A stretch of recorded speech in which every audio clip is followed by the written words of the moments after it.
আলহামদুলিল্লাহি রাব্বিল আলামিন আসসালাতু ওয়াসসালামু আলা সাইয়্যিদিল মুরসালিন ওয়া আলা আলিহি ওয়া আসহাবিহি আজমাইন। সম্মানিত উপস্থিতি,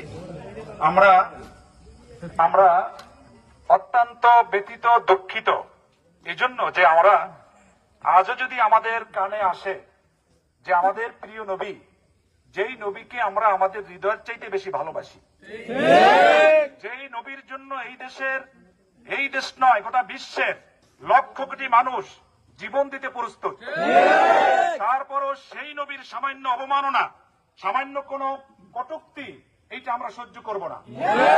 সুতরাং এটা যিনি করেছেন, যদি কারো উস্কানিতে করেন, কারো কথায় যদি পরিচিত হয়ে করেন, তিনি অত্যন্ত ভুল করেছেন। কাজেই জানে না মুসলমান আমরা অত্যন্ত ধৈর্যশীল, আমরা খুবই ধৈর্যশীল, কথা বলেন ঠিক কিনা? কিন্তু আমরা ওই রকম ধৈর্যশীল যে যেমন মৌমাছির বাসায় ইচ্ছা করে মৌমাছি কাউকে কামড় দেয় না, কিন্তু মৌমাছিকে যদি কেউ ঢিল ছোড়ে তাহলে মৌমাছি তাকে কিন্তু ছেড়ে দেয় না। সুতরাং আপনারা যদি আমাদের ধৈর্যের পরীক্ষা করেন তাহলে এটা অত্যন্ত ভুল করবেন। আমরা কিন্তু সেই সময় নাই, সেই দিনে এখন নাই যে আপনারা এরকম একটা কাজ করে আপনারা বেঁচে যাবেন অথবা আপনাদের কেউ সাহায্য করবে, সেই সময় কিন্তু আর এখন নাই। আমরা অত্যন্ত ব্যথিত, দুঃখিত, অত্যন্ত মর্মাহত। এই ঘটনা যিনি ঘটিয়েছেন, আমি প্রশাসনের কাছে বিনীত অনুরোধ জানাচ্ছি, আপনি সর্বোচ্চ 12 ঘন্টা 6 ঘন্টা, আপনি কত কম সময় দিব, যত কম সময় পারেন সেই সময়ের ভিতরে আপনারা তাকে অবশ্যই গ্রেফতার করবেন।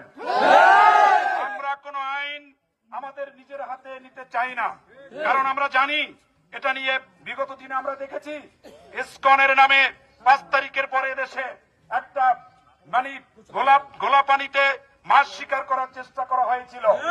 আপনারা জানেন আমরা তাওহীদি জনতা, আমাদের প্রশাসন, বিশেষ করে যিনি ওসি মহোদয় আছেন, আমি সেদিন তার ভূমিকা দেখেছি। আপনারা যারা এখানে ছিলেন না তারা দেখেন নাই, কিন্তু আমি দেখেছি সেদিন তার ভূমিকা, তার যারা বাহিনী তার ভূমিকা আপনারা দেখেছেন। তার পরের দিন সকালবেলা উপজেলা আপনার থানার উত্তর পাশ দিয়া সেই মিল পর্যন্ত শত শত জোতা শুধু নদীতে আর পাশে রয়েছে। এই জোতাগুলো কাদের ছিল? ওদেরই ছিল। তারা এমন তাড়ানি দিয়েছে, তারা যাইতে বাধ্য হয়েছে। সুতরাং সেই প্রশাসন আমাদের আছে।